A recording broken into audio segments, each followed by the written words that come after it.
Les Français sont-ils vraiment si sales?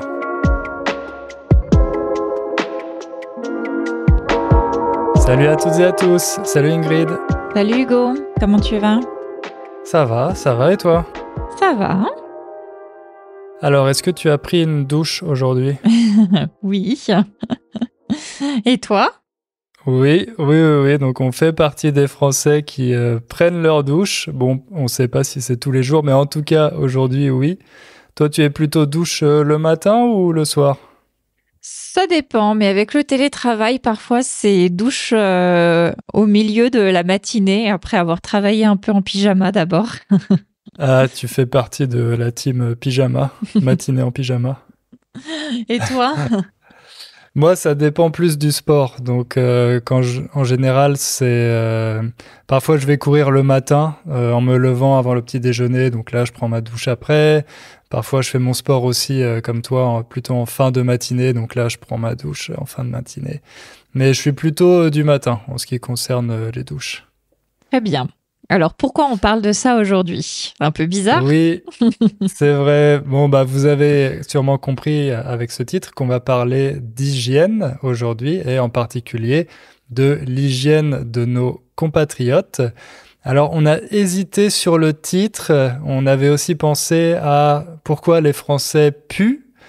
Puent, le verbe puer qui veut dire sentir mauvais, avoir une mauvaise odeur. Et d'ailleurs, on voulait vous expliquer une petite différence entre deux expressions, sentir mauvais et se sentir mal.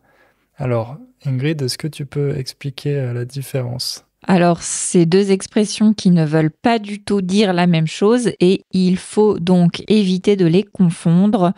Quand on sent mauvais, ça veut dire qu'on dégage une mauvaise odeur, que les autres autour de nous se bouchent le nez, n'ont pas envie de respirer par le nez quand ils sont à côté de nous, alors que se sentir mal, ça veut dire être dans un état où soit physiquement on se sent un peu faible ou malade, ou alors psychologiquement on se sent triste, ou en tout cas qu'on a des sentiments négatifs. Exactement. Et l'inverse est aussi valable. Sentir bon, l'adjectif bon, ça veut dire qu'on a une bonne odeur. Par exemple, si on a mis du parfum ou si on vient de prendre une douche, on sent bon. Alors que se sentir bien, ça désigne plutôt un état. Et comme tu l'as dit, on peut se sentir bien physiquement, on se sent bien dans son corps, ou se sentir bien mentalement. Bon, et souvent, l'un va avec l'autre. Donc voilà, essayez de faire attention à cette distinction. Donc nous, aujourd'hui, on va plutôt parler de sentir mauvais et plus généralement de l'hygiène des Français. Alors pourquoi on a choisi ce sujet? Eh bien parce que les Français ont plutôt très mauvaise réputation par rapport à ça. Je pense qu'on ne vous apprend rien puisque vous êtes des étrangers qui normalement s'intéressent à la France et aux Français, et je suis sûre que vous avez déjà entendu ça, peut-être que vous l'avez même pensé. Il y a ce stéréotype comme quoi les Français ne prennent pas de douche, ou qu'ils ne sont pas propres, qu'ils ne sentent pas bon. On peut trouver ce stéréotype que ce soit dans des sondages. L'idée est assez répandue par exemple aux États-Unis, au Japon et même un peu partout dans le monde. Mais on peut aussi trouver ce stéréotype où? Bah, quand on fait une recherche Google, c'est un bon test en général. Quand on écrit Do French people, et là en général les suggestions, bon, on va les faire en français, mais c'est pourquoi les Français ne prennent pas de douche, les Français sentent-ils mauvais, pourquoi les Français ne mettent pas de déodorant. Voilà, des questions qui concernent l'hygiène des Français. C'est un sujet qui semble passionner Internet. Oui, on retrouve beaucoup ce sujet sur les forums, par exemple sur Reddit, sur les blogs de voyage, dans les vidéos d'expatriés qui s'installent en France, avec toujours ce questionnement. Est-ce que c'est vrai? Est-ce que c'est pas vrai?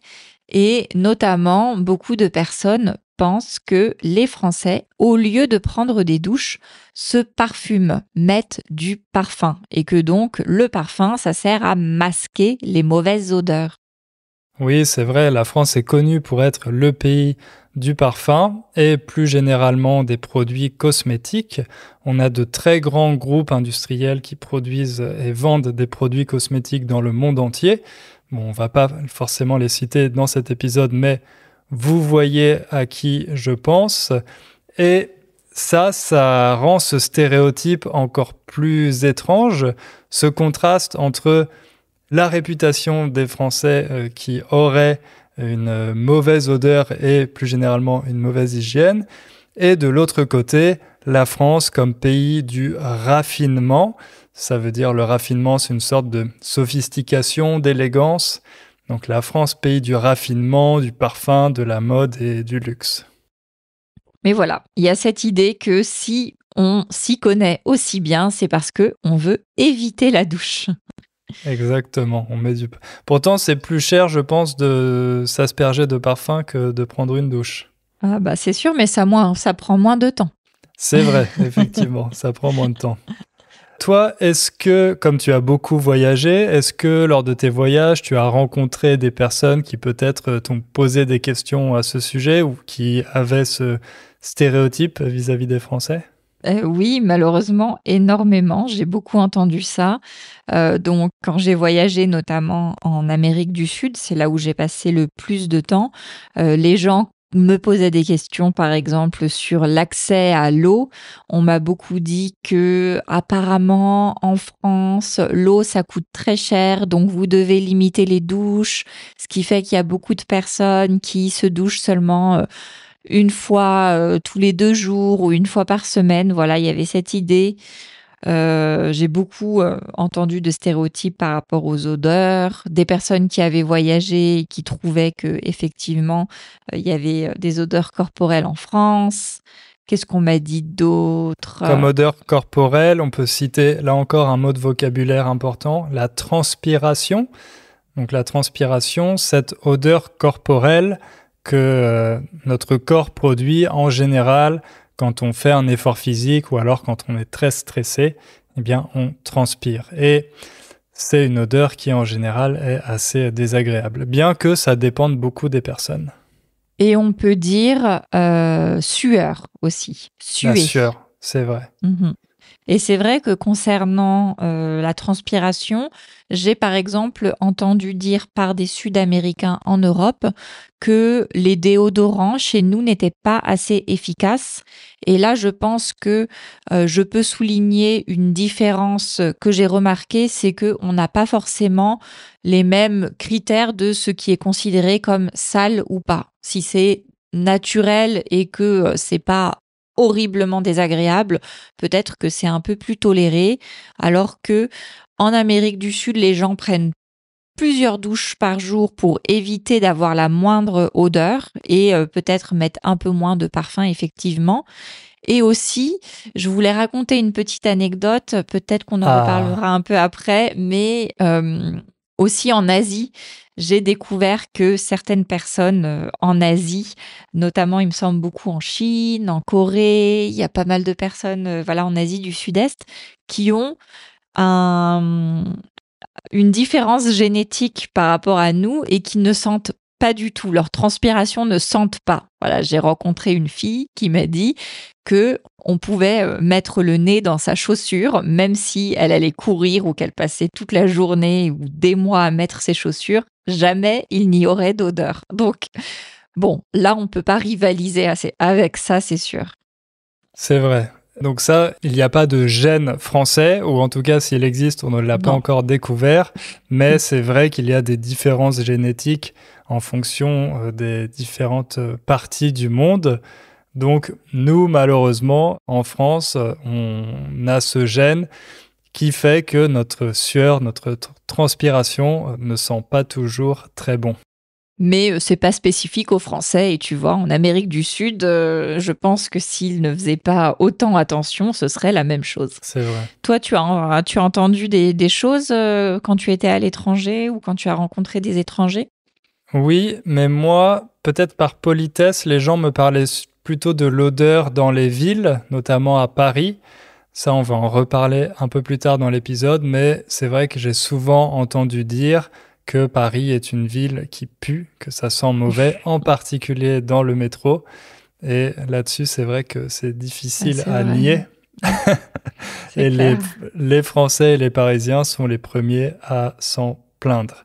Mais on va voir que c'est peut-être pas forcément complètement lié à une question d'hygiène personnelle. Oui, puisque ce stéréotype, il n'est pas récent. En fait, il a une longue histoire et on va voir que c'est plutôt cette histoire qui fait qu'aujourd'hui, il y a encore ce cliché sur les Français.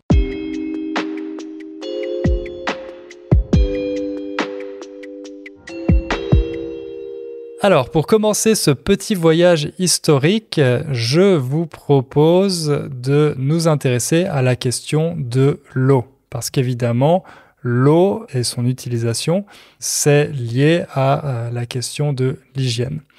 Alors, ça tombe bien parce qu'en France, on a un historien qui s'appelle Georges Vigarello, qui a beaucoup étudié l'histoire de l'hygiène, notamment depuis le Moyen-Âge. Donc, il a écrit un livre assez célèbre, en tout cas parmi les historiens, qui s'appelle « Le propre et le sale, l'hygiène du corps depuis le Moyen-Âge ». Et cet historien explique que le souci de propreté a toujours existé. On a toujours cherché à être propre, mais pas toujours en utilisant les mêmes méthodes. Ça changeait d'une époque à l'autre. Et en particulier, pendant longtemps, être propre, ça voulait dire changer de vêtements. Et en fait, ce qui comptait, c'était seulement ce qui était visible, les parties qui étaient visibles. Donc, si on avait des vêtements propres qui n'avaient pas de taches et pas de trous, alors ça signifiait qu'on était propre soi-même. Alors que, au contraire, l'eau, qui aujourd'hui est considérée comme la base de l'hygiène, pendant longtemps, c'était considéré plutôt comme une source de loisirs. Il y avait bien des bains publics, donc des endroits où les personnes pouvaient aller pour se baigner, mais l'objectif, c'était avant tout de se détendre, de se retrouver, et c'était même un peu des lieux de débauche. Ça virait un peu même à des lieux de prostitution à certains moments. Donc voilà, c'était très très loin d'être des lieux d'hygiène. C'était mixte, donc avec des hommes et des femmes mélangés, et vous pouvez bien imaginer ce qu'il pouvait s'y passer. Alors progressivement, ça a même été interdit. Oui, et puis ce qui a contribué à la mauvaise réputation de l'eau aussi au Moyen Âge, c'est une maladie qui s'appelle la peste. Donc au Moyen Âge, les populations européennes ont été décimées à cause de la peste. Et à cette époque, on croyait que la peste se transmettait à travers l'eau, parce qu'il y avait des organismes qui étaient présents dans l'eau et qui transmettaient cette maladie. Et puis aussi parce que quand on prend un bain chaud, les pores de notre peau s'ouvrent, donc les pores P-O-R-E-S, à ne pas confondre avec porc l'animal, P-O-R-C. Les pores s'ouvrent, donc on pensait qu'on était plus vulnérable à ces maladies quand on prenait des bains chauds, que c'était plus facile pour la maladie de pénétrer dans notre peau et dans notre corps. Ce qui fait qu'après cette épidémie de peste, les personnes ont commencé à se nettoyer seulement avec un linge, seulement avec un bout de tissu avec lequel ils se frottaient le corps plutôt que de s'immerger, plutôt que de se plonger complètement dans l'eau. Oui, par exemple, quand un bébé naissait, on l'immergeait, mais de manière très rapide, donc on lui donnait un bain, mais vraiment express, et après ça, on ne le baignait plus jusqu'à l'âge de 7 ans. Donc entre sa naissance et l'âge de 7 ans, le bébé n'était pas baigné. C'est écœurant.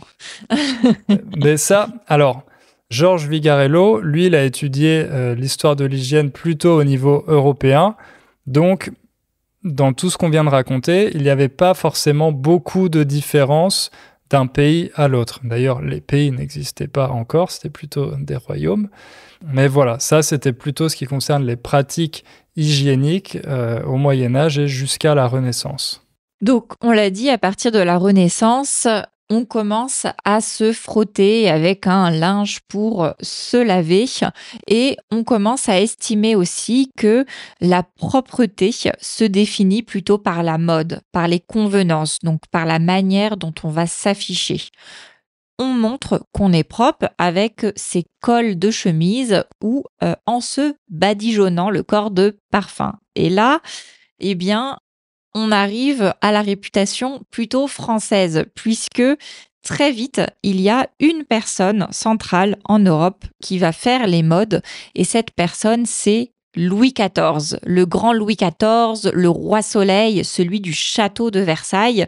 C'est un peu lui qui va lancer la tendance de s'asperger, se badigeonner, se mettre du parfum pour masquer les odeurs. Oui, donc c'est vrai que Louis XIV, à cette époque, c'était l'influenceur numéro 1 en Europe, celui qui dictait toutes les tendances. Mais donc il y a eu beaucoup d'histoires liées à Louis XIV, notamment cette histoire de parfum. Mais il faut savoir que Louis XIV adorait aussi prendre des bains, sauf qu'il avait plutôt tendance à prendre des bains dans des rivières et pas forcément dans des baignoires. D'ailleurs, il y a aussi beaucoup d'histoires qui concernent le château de Versailles. Et c'est vrai qu'à Versailles, l'eau était surtout utilisée comme ornement extérieur, donc plutôt dans un but de divertissement avec les grandes fontaines dans le jardin du château de Versailles, mais pas nécessairement pour le corps, pas pour se laver.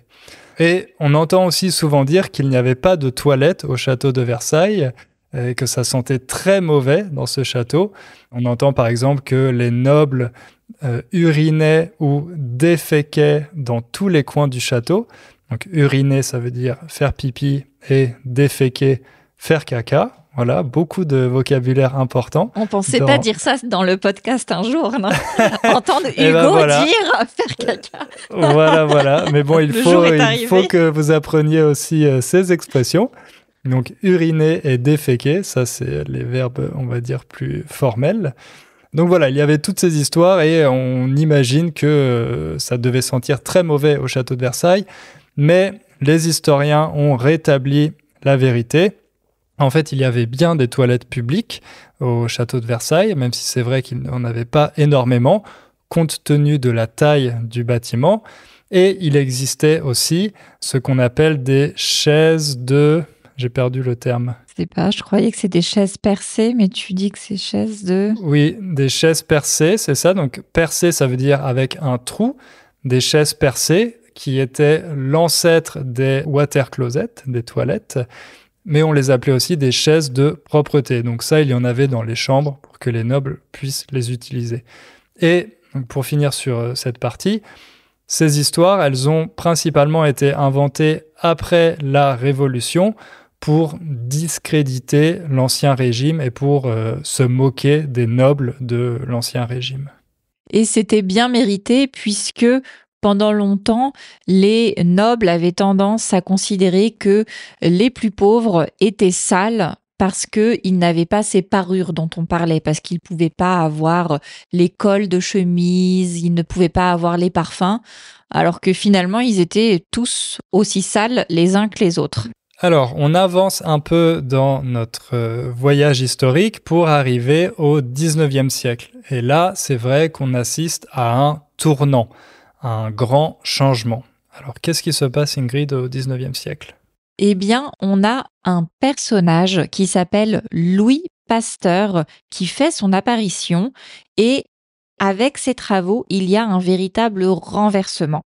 Louis Pasteur, c'est un scientifique français, chimiste et physicien qui est notamment connu pour avoir mis au point un vaccin contre la rage. Et de manière plus générale, il va faire beaucoup de recherches par rapport aux maladies et il va prouver qu'il y a des germes, des bactéries, des microbes, en clair, des organismes microscopiques qui nous rendent malades. Et ça va vraiment changer la manière dont on considère l'hygiène. Oui, parce qu'il a la bonne idée de nommer ces germes les monstres invisibles. Et ça permet de faire passer l'idée selon laquelle même quand on a l'air propre, même quand on semble propre, on peut avoir des maladies sur soi, des germes qui sont invisibles, qu'on ne peut pas voir à l'œil nu. Et en parallèle, à la même époque, en France, il y a le développement de l'école publique. Et donc, Louis Pasteur va donner les instructions sur l'hygiène basique, par exemple qu'il faut prendre un bain, une fois par semaine à l'époque, c'était suivant les moyens de ce qui était possible, se laver les mains et les pieds quotidiennement. Et voilà, on commence à avoir l'idée de que quand on fait certains travaux, on doit se laver les mains régulièrement, qu'il faut se laver les mains avant de manger, des choses comme ça. Et à l'école, les instituteurs peuvent transmettre ça aux enfants. Oui, à l'école et aussi à l'armée. Donc l'État français fait passer ces nouvelles consignes, ces nouvelles règles pour inciter les élèves et les soldats à adopter ces nouvelles habitudes d'hygiène. Le problème, c'est que quand ils rentrent chez eux, eh bien, ils n'ont pas forcément les équipements pour le faire parce qu'à cette époque, à la fin du 19e siècle, il y a encore beaucoup de logements en France qui ne sont pas équipés de l'eau courante. Il y a beaucoup de maisons anciennes dans lesquelles c'est difficile d'installer des canalisations pour faire venir l'eau dans la salle de bain. Donc, à cette époque aussi, on commence à créer ces systèmes de canalisation et de plomberie, mais ça prend énormément de temps à cause de l'ancienneté du parc immobilier français.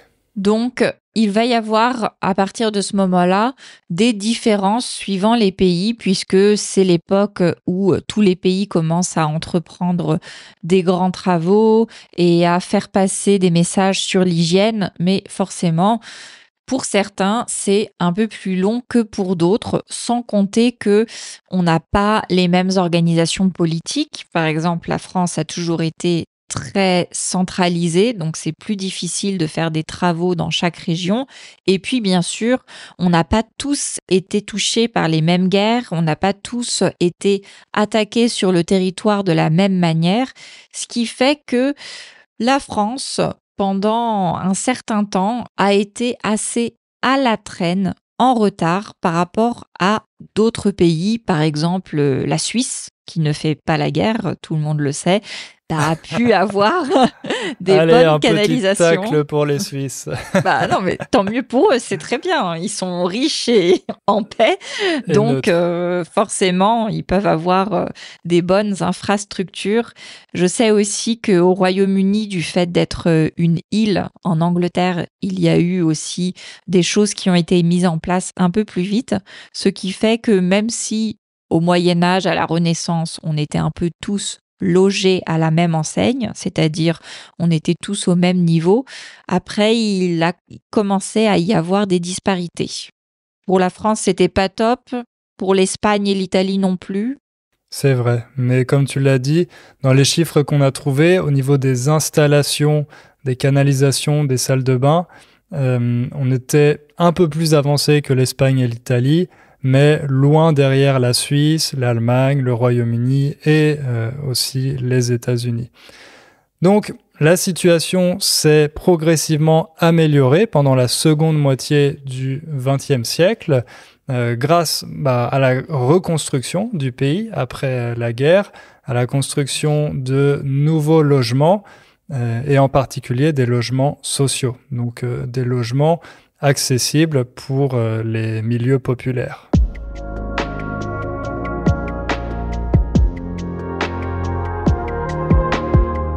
Alors, aujourd'hui, est-ce que ce cliché est seulement un cliché ou est-ce qu'on peut dire qu'il y a quand même une vérité derrière ?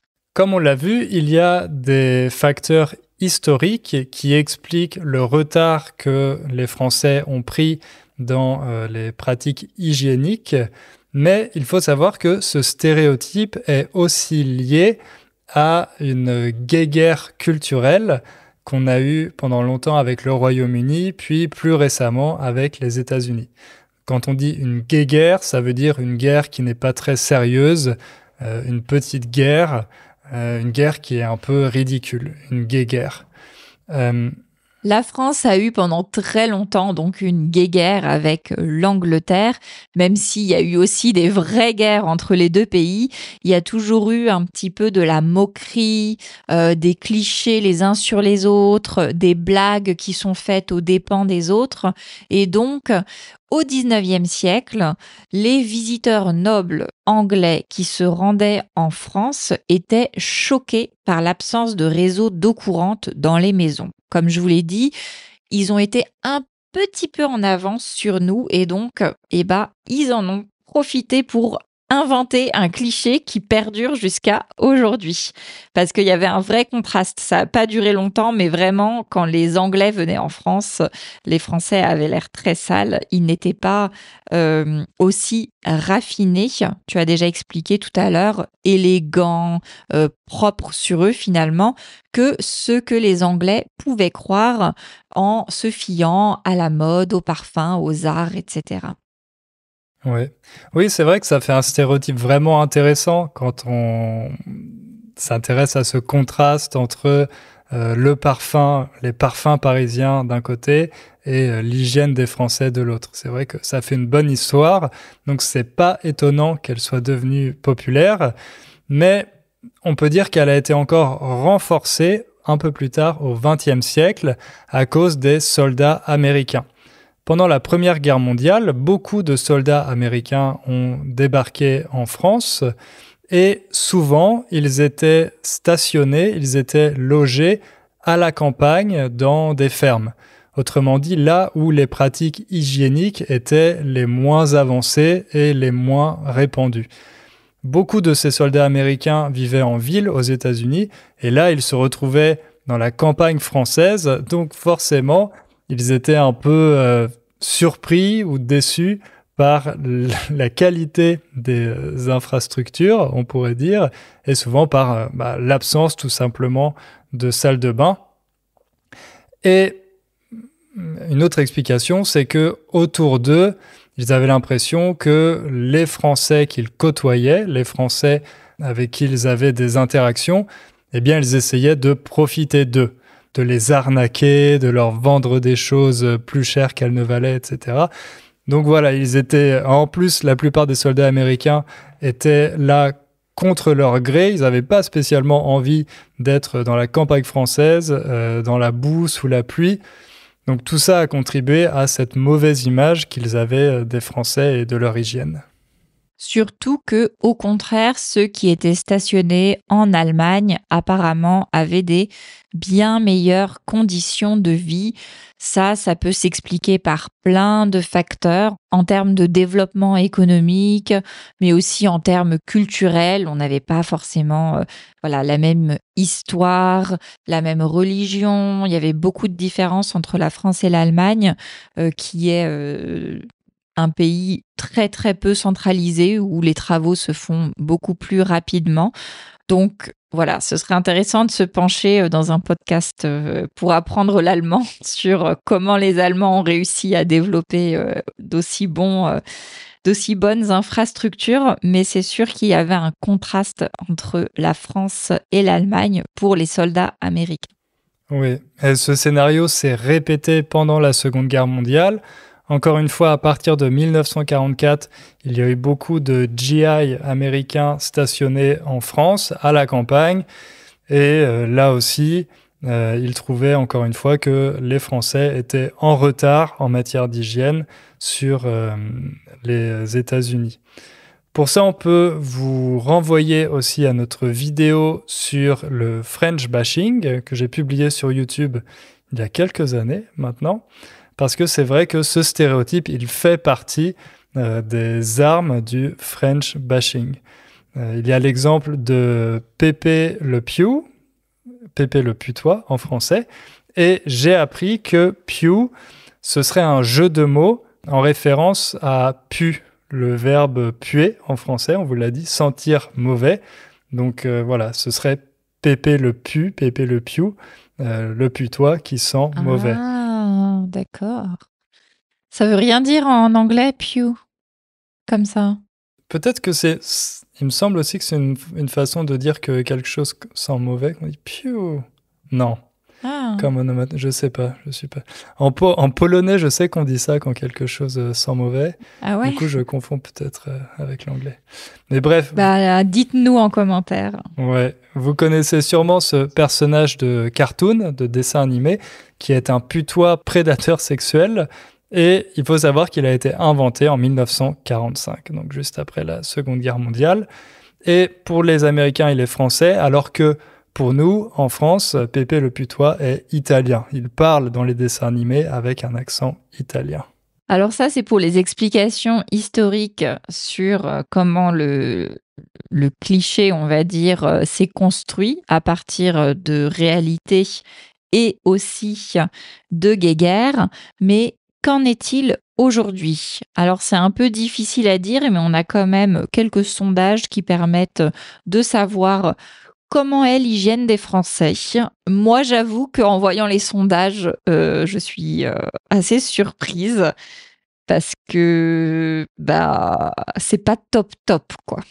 Ouais, moi je sais pas, je m'attendais à pire, je crois. Donc j'étais Ah plutôt ouais? ouais, positivement surpris. Mais c'est vrai qu'au moment du Covid, il y a eu plusieurs sondages qui ont été faits sur l'hygiène, parce que forcément, quand il y a ce genre d'épidémie, la question de l'hygiène revient au centre du débat. Donc, un des sondages qu'on a trouvé dit que quasiment 9 Français sur 10 ont accès à une douche dans leur résidence principale. Donc c'est vrai que ça fait quand même 10-12% des Français qui n'ont pas de douche chez eux, mais ils sont moins de 2 sur 3 à prendre une douche quotidiennement. Seulement 63% des Français prennent une douche tous les jours. Et ça, c'est la faute des hommes, non? Oui, c'est ça. C'est ce que j'essayais de trouver comme autre chiffre. Effectivement, c'est surtout les hommes et en particulier les hommes de 65 ans et plus ne sont que 36% à prendre une douche quotidiennement, contre par exemple 46% des femmes du même âge. Donc en fait, c'est la faute des hommes et désolé, mais des personnes âgées aussi. Peut-être qu'elles font moins d'activités aussi. On peut leur donner ça. Ou peut-être qu'elles ont connu d'autres époques avec moins de douches. Elles doivent se laver autrement. Non, c'est ça, c'est ça. Je pense que, par exemple, dans la génération de mes grands-parents, ça arrivait assez souvent qu'au lieu de prendre une douche, qu'on fasse une toilette. Faire sa toilette, ça veut dire prendre un gant humide, du savon, et puis se laver près du lavabo avec un gant, du savon, et puis ensuite se rincer. C'est moins agréable qu'une douche, mais je pense que c'est tout aussi efficace et ça consomme moins d'eau. Donc, en fait, on aurait peut-être... Ah non, t'es pas d'accord? Que ce soit aussi efficace, je sais pas, Si on mais bon, rince bien, et... non? ouais, ça, je sais pas. Bah, je sais qu'il y a cette expression, la toilette de chat, qui se dit beaucoup. Et ça, moi, j'ai l'impression que c'est quelque chose de très superficiel. Après, je me dis que à d'autres époques, ils avaient des salles de bain un peu plus adaptées. Par exemple, ils avaient des bidets. Les bidets, je crois que c'est assez connu et c'est un truc aussi très cliché que les étrangers pensent trouver en France. Mais dans les maisons modernes, on n'a plus ça. Et on n'a pas vraiment des lavabos qui sont faits pour pouvoir se faire une toilette correctement. Mais bon, je sais pas. Faudrait demander à faire une étude scientifique sur comment ça. L'efficacité de la Ouais, c'est toilette, ça. c'est vrai. Hein, hein, Oui, hein. d'autant plus que la préoccupation écologique est de plus en plus présente parmi les Français.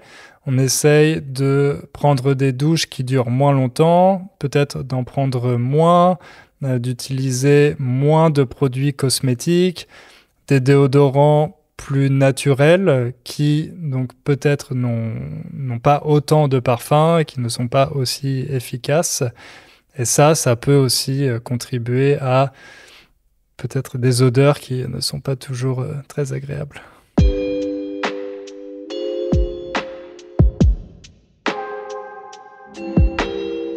Bon, finalement, ça dépend du point de vue et c'est vrai que ça dépend surtout avec qui on se compare. Quand on regarde les sondages et l'évolution historique en Europe, même s'il y a des petites différences, on est un peu sur le même niveau partout.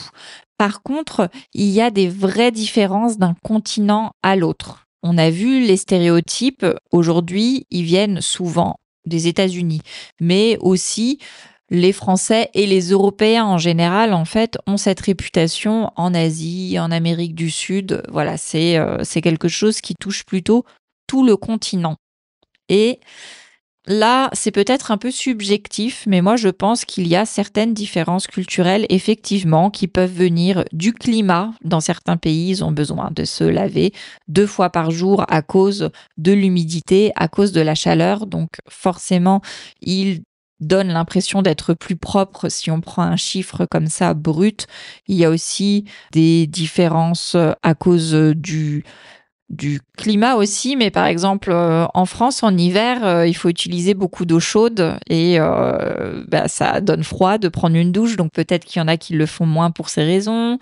Voilà, je pense qu'il y a beaucoup de choses aussi de tolérance, comme je disais au début, aux odeurs, où finalement en France et en Europe, on va accepter que quelqu'un sente la transpiration parce qu'il utilise un déodorant naturel, alors que dans d'autres pays, ce serait mal poli. Donc voilà, je pense qu'il y a quand même une différence Europe contre les autres continents. Oui, et puis encore une fois, je pense que Paris joue un rôle sur cette question parce que, comme vous le savez, c'est une des villes les plus visitées du monde, une des villes qui attire le plus de touristes. Et comme c'est une ville qui est assez petite, très dense, et que souvent on prend les transports en commun pour s'y déplacer, eh bien forcément on est en contact avec énormément de personnes et on peut avoir de mauvaises expériences dans le métro. Je me souviens très bien quand j'étais en stage à Paris l'été, d'avoir passé des matinées dans le métro pas super agréables. Et voilà, c'est vrai que si on prend un scooter ou sa voiture, on n'est pas exposé à ces odeurs dès le matin en allant au travail. Donc voilà, ça c'est... Et encore une fois, c'est le fait que Paris est tellement visité que forcément, il y a plus de personnes qui sont exposées à ce genre de situation et qui peuvent en parler une fois qu'elles rentrent chez elles. C'est sûr qu'aux États-Unis, il y a beaucoup plus de personnes qui prennent leur voiture et qui ont en plus la clim, l'air climatisé partout. Donc, ils ont moins ce problème d'endroits confinés où on sent les odeurs de tout le monde autour de soi. Alors, on va essayer peut-être de synthétiser tout ça pour conclure. Donc, c'est vrai que ce stéréotype du français qui sent mauvais n'est pas forcément totalement un stéréotype parce que, tout comme d'autres pays européens, la France a pendant longtemps eu des normes d'hygiène qui étaient plutôt inefficaces ou plutôt laxistes. Et malgré la volonté, on peut dire, hygiéniste de l'État français, les habitudes ont mis du temps à changer, notamment à cause d'un manque d'infrastructures et jusqu'à la seconde partie du XXe siècle, jusqu'à ce que des logements soient modernisés et équipés d'une plomberie correcte, de salles de bain, de toilettes intérieures avec chasse d'eau, eh bien, l'hygiène était toujours un problème. Mais la popularité de ce stéréotype s'explique aussi par la popularité de la France, à la fois par ceux qui l'ont visité, donc les touristes, mais aussi par les soldats américains qui y ont passé un peu de temps pendant la Première et la Seconde Guerre mondiale et qui ont rapporté leurs mauvaises expériences chez eux pour en parler à la maison. Et donc cette réputation finalement perdure jusqu'à aujourd'hui, même si dans les faits, il n'y a pas forcément une différence énorme en matière d'hygiène avec les autres pays européens. Voilà, ça c'est notre petite... c'est un bon résumé? Ouais, j'espère qu'on n'a pas été trop dans le déni. Peut-être que parce qu'on est français, on a voulu protéger nos compatriotes. On a quand même dit que c'était un peu vrai. On a dit que c'était un peu vrai. Bon, en tout cas, si vous êtes historien ou si vous êtes des spécialistes de l'hygiène et que vous voulez contribuer à la conversation, apporter votre pierre à l'édifice Comme d'habitude, on vous invite à écrire vos commentaires sur la page de l'épisode. On est toujours très agréablement surpris par la qualité des commentaires que vous postez. On les lit avec grand plaisir, même si c'est vrai qu'on n'a pas toujours le temps d'y répondre. Mais voilà, continuez à le faire. Merci beaucoup à tous. Merci, à bientôt. À bientôt.